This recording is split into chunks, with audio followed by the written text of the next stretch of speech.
오늘은 여성의 방광염의 증상과 치료 방법에 대해서 한번 얘기를 해보도록 하겠습니다.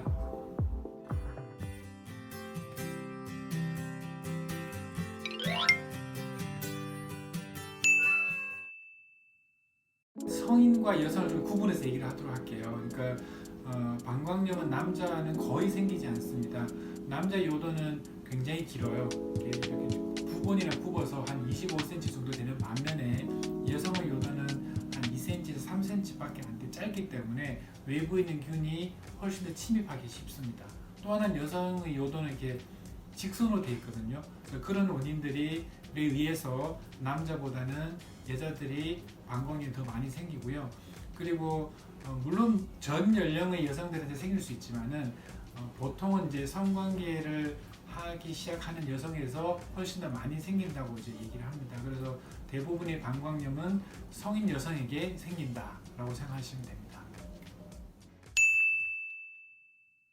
화장실을 자주 가고 시원치 않고 갔다 왔는데 또 보고 싶고 들락날락하고 잔뇨감 있고 찌릿찌릿하고 통증이 생기거나 이런 것들은 다 이제 방광염의 증상이 되는 건데, 중요한 건 이런 증상들이 갑자기 나타난다고 생각해야 됩니다. 이런 증상이 몇 달 전부터 있었어요, 뭐 작년부터 있었어, 이런 게 아니라 예를 들어서 3일 전부터 갑자기 소변할 때 아파요. 이런 것들이 이제 보통 방광염의 증상이다 생각하시면 됩니다.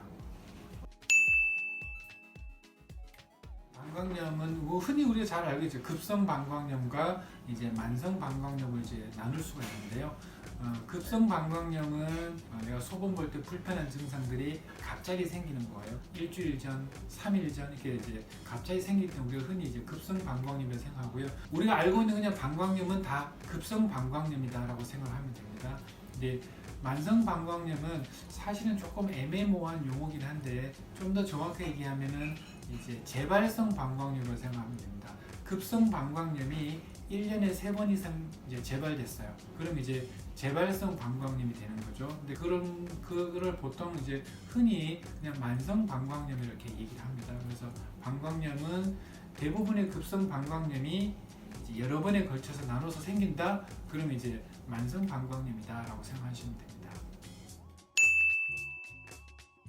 우리가 이제 방광염으로 이제 병원에 오시면은 다들 놀라는 게 이렇게 간단하게 치료가 돼요, 이렇게 얘기를 하거든요. 이게 사실 급성 방광염의 검사와 치료는 너무 간단합니다. 병원에 오셔서 그냥 흔히 우리가 건강 검진할 때 받는 그런 종이컵에다가 소변을 받고, 그리고 이제 그 소변 검사에서 염증이 확인이 되면은 바로 이제 약을 먹으면 이제 좋아집니다. 그래서 방광염의 검사나 치료가 어렵지 않다는 거. 이제 그 이후에 이제 좀 더 복잡한 검사를 하거나 이런 경우에는 방광염이 재발이 많거나 또는 방광이 치료가 잘 안 되거나 이런 경우에 해당이 되는 거지, 대부분의 급성 방광염은 소변 검사하고 약 먹고 좋아진다. 그리고 이제 약 먹고 다 좋아지고 나면은 병원 와서 다시 이제 좋아짐을 확인하면 된다. 이런 간단하다고 생각하시면 됩니다. 뭐 우리가 방광염 걸리고 나면은 너무 불편하니까 어떻게 하면 방광염이 안 걸려라고 이렇게 물어보는 분이 많이 있는데요. 제일 중요한 거는 물을 많이 먹는 거예요. 방광염은 소변이 농축되고 탁하면 잘 생깁니다. 그래서 특히 우리나라 여성분들은 전 세계적으로 봤을 때도 물 먹는 양이 상당히 부족한 편이거든요. 그래서 1.5에서 2리터 정도. 내가 방광이 자꾸만 많이 걸린다, 2리터 이상을 먹으면 더 좋죠.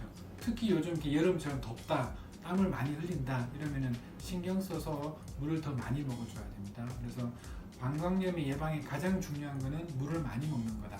그 다음에 뭐 우리가 위험에 많이 걸리면은 식습관이 좋아야 되는 것처럼 방광염이 많이 걸린다. 그럼 내가 건강한 배뇨 습관을 가지고 있는 건지, 소변을 너무 자주 보는 건지, 너무 안 보는 건지, 이런 것들을 하나하나 확인하는 게 좋습니다. 우리가 소변을 참으면 이제 병이 된다고 생각하는 분들이 많은데 또 사실 그렇지도 않습니다. 그러니까 너무 소변을 자주 봐가지고 생기는 다른 병들도 많이 있는 거거든요. 그래서 건강한 배뇨 습관을 가지고 있는 게 굉장히 중요하다. 이제 마지막으로 또 하나, 방광염 왠지 내가 청결하지 않거나 그래서 내가 방광염이 생기는 게 아닌가로 생각해가지고 여성 청결제를 너무 습관으로 쓰거나 너무 자주 쓰거나 또는 너무 깨끗하게 하려고 한다는 이런 부분들은 어떻게 보면 오히려 맞지 않는 부분. 방광염은 청결하지 않아서 생기는 게 아니라 면역력의 부분이거든요. 그래서 내가 너무 그런 청결하는 부분에 대해서 너무 신경을 많이 쓸 필요는 없습니다. 뭐 여러 가지 이제 얘기들이 많이 있거든요. 뭐 비타민 C를 많이 섭취하면 좋다라든가 크랜베리를 섭취하면 좋다라든가 이런 부분들이 있습니다. 이런 부분보다 아까도 말씀드린 것처럼 훨씬 더 중요한 게 이제 물을 많이 섭취하는 건데, 굳이 만약에 내가 좀 더 뭘 해보겠다라고 하면은 뭐 크랜베리라든가 뭐 비타민 C라든가 이런 정도는 이제 같이 섭취를 해주면 더 좋고요.